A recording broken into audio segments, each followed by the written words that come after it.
E aí pessoal, como é que vocês estão? Tudo bem? Estão se cuidando nessa quarentena aí? Eu espero que sim, né? É essencial. Então quando a gente tiver para sair de casa, para a gente ir para algum lugar, o importante é que nós usemos a máscara, né? A minha máscara, olha só, ela está aqui.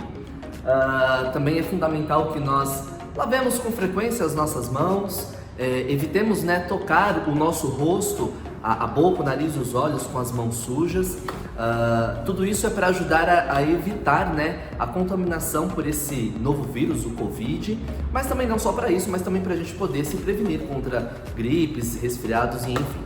Bom pessoal, é o seguinte, eu estou gravando essa videoaula para vocês hoje, para explicar um pouquinho sobre o verbo be para vocês, tá? Antes de nós entrarmos nesse processo de quarentena, nós já tínhamos estudado um pouquinho sobre os subject pronouns, que são os pronomes pessoais em inglês. E hoje nós vamos acrescentar então nesta aula o verbo be com os subject pronouns, tá bom? Então, pegue o seu caderno, anote as informações que você considerar importantes, tá bom? Aí no seu caderno, para que você consiga fazer as atividades, legal? Então vamos lá, pessoal, ó. Para a gente fazer a nossa primeira aula aqui, então, é importante nós entendermos o que significa o verbo be, qual é a tradução do verbo be. Bom, o verbo be, ele significa ser ou estar. E há uma diferença entre ser e estar. Por exemplo, quando eu digo assim, eu sou feliz e eu estou feliz. Existe uma diferença nessas duas frases? Eu sou feliz e eu estou feliz? Sim, existe uma diferença. Quando eu digo assim, eu sou feliz, que é o verbo ser conjugado, quando eu digo eu sou feliz, significa que é algo que não muda, que é algo frequente, eu sempre estou assim. Agora, quando eu digo eu estou, que é o verbo estar conjugado, eu digo eu estou feliz, significa que é algo momentâneo, que é algo para agora, certo? Então, quando nós usamos o verbo ser em português, ele dá uma ideia de algo contínuo. E quando nós usamos o verbo estar, ele dá uma ideia de algo momentâneo, que vai passar, perfeito? Então até aqui tá tranquilo, não tem dificuldade em relação a isso, certo? O verbo be, ele traz essas duas traduções, ser e estar. Quando nós conjugamos o verbo be em inglês, nós precisamos entender que o verbo be, ele se divide em três partes. Quais são essas três partes? Am, is e are. Estes três verbos significam ser ou estar.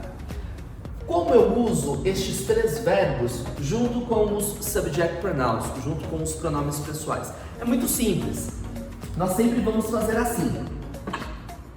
Eu sempre vou dizer I am, certo? Eu sempre vou dizer you are. Eu também sempre vou dizer, deixa eu pegar o giz aqui pra gente. He is, she. Opa, caiu o giz. Ah, que maravilha, né? Assim fica difícil. She is, it is. Vou dizer we are e também vou dizer they are. Perfeito?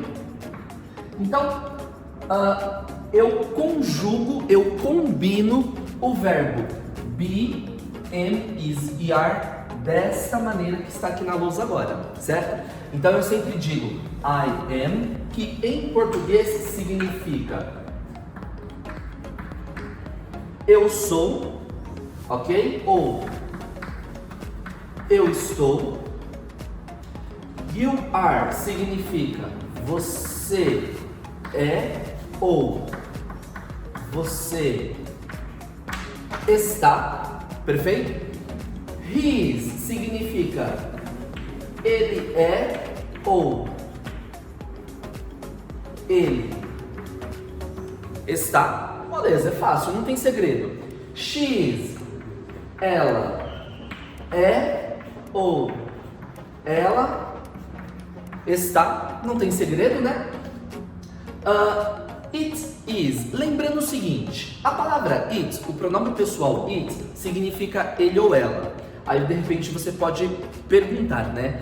Mas professor, nós já temos o he e o she, que significa ele e ela. Por que eu preciso usar o it?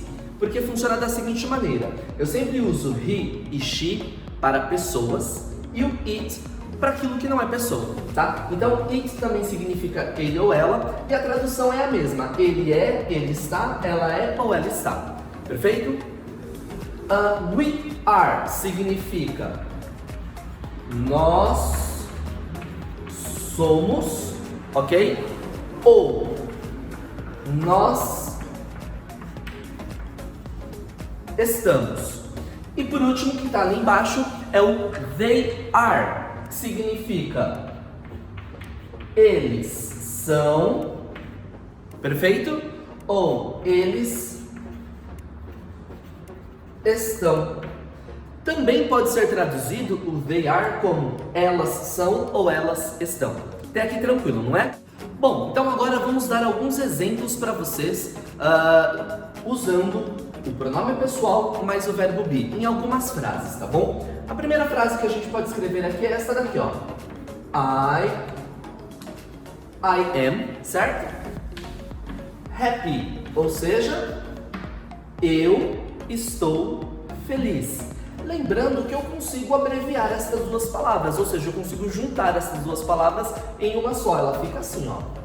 Eu escrevo I, coloco o apóstrofo e logo em seguida o verbo be abreviado. Então eu digo I am e aqui embaixo eu falo I'm. Sempre lembrando que eu preciso fechar a boca quando eu pronunciar o verbo am. Perfeito? Então I am happy. Eu estou feliz, eu estou feliz ou eu sou feliz. Vamos fazer mais um exemplo só para vocês verem. Vamos dizer com ela. Vamos dizer assim, ó. She is my sister. Ou seja, ela é minha irmã. Eu também consigo abreviar aqui, she is? Consigo. Eu posso fazer assim, ó. Ok? Eu escrevo she, coloco o apóstrofo e depois eu coloco o verbo is. Então eu digo she is para a forma longa e para a forma curta eu digo she's. She's my sister. Ela é minha irmã. Lembrando que estas duas frases que nós escrevemos aqui agora, essas duas frases são frases afirmativas, ou seja, eu estou afirmando algo, tá? Bom, e se eu quiser então que estas duas frases se tornem negativas? É muito simples, basta eu acrescentar a palavra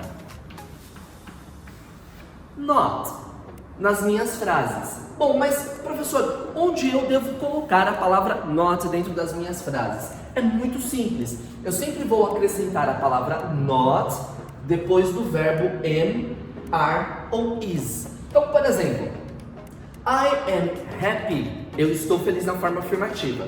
Na forma negativa, basta eu colocar a palavra not. I am not happy. Na frase she is my sister, ela é minha irmã, para que ela fique negativa, então eu acrescento o is depois do not. She is not my sister. Facinho, não é verdade? Bom, então nós temos aqui frases afirmativas e depois frases negativas. E agora nós também vamos falar um pouquinho sobre frases interrogativas, ok? Vamos lá. Deixa eu apagar aqui. Bom, uma frase afirmativa, eu vou escrever uma frase qualquer aqui. Eu vou escrever uma frase usando you. Eu vou dizer assim, ó. You are a teacher. Por exemplo, eu estou afirmando, eu estou dizendo assim, ó. You are a teacher. Você é professor, certo? Só para vocês saberem, eu não tinha dado esse exemplo. Eu consigo abreviar you are? Consigo, ó. Para eu abreviar fica assim, ó. Eu escrevo you, perfeito? Coloco o apóstrofo e aí eu coloco o verbo are, sem a letra A. Então eu digo your. You are your. Beleza? Bom, aqui nessa frase, you are a teacher, eu estou afirmando então que você é professor. Se eu quiser que esta frase, esta mesma frase aqui, seja uma frase interrogativa, olha só o que eu preciso fazer. Eu localizo o verbo be na frase, que é o verbo are, e para eu fazer a pergunta, basta eu locomover, eu mover de lugar o verbo are para o início da minha frase. Então vai ficar assim, ó. Are you. A teacher. Facinho, não é? Vou dar mais um exemplo. Vamos usar aqui o they, tá bom? Vamos escrever aqui, ó. They are, não sei, they are singers. Vamos colocar esse exemplo aqui. Eles são cantores. Eu estou afirmando, perfeito? Se eu quiser, então, que esta frase, esta afirmativa, se torne uma pergunta, basta eu localizar o verbo are aqui na minha frase, certo? E coloco ele onde? No início da frase, como eu fiz na primeira frase aqui. Então vai ficar assim, ó. Are you... Oh, perdão, you não. Eu olhei aqui em cima. Are they singers? Eles são cantores? Nós não podemos esquecer de usar o ponto de interrogação, perfeito? E ponto de interrogação em inglês, para que vocês saibam, anotem aí no caderno de vocês, ponto de interrogação em inglês eu digo question mark. Beleza, pessoal? Então olha só, a aula de hoje é sobre o verbo be. Então nós aprendemos um pouquinho, nós recordamos, né, o que são os subject pronouns, os pronomes pessoais, e também acrescentamos então agora o verbo be, am, is e are. E nós também estudamos 3 frases, as frases afirmativas, negativas e interrogativas. Eu vou enviar para vocês, aqui pelo site também, as atividades para que vocês treinem esse assunto, tá bom? Galera, obrigado, a gente se fala na próxima aula. Tchau!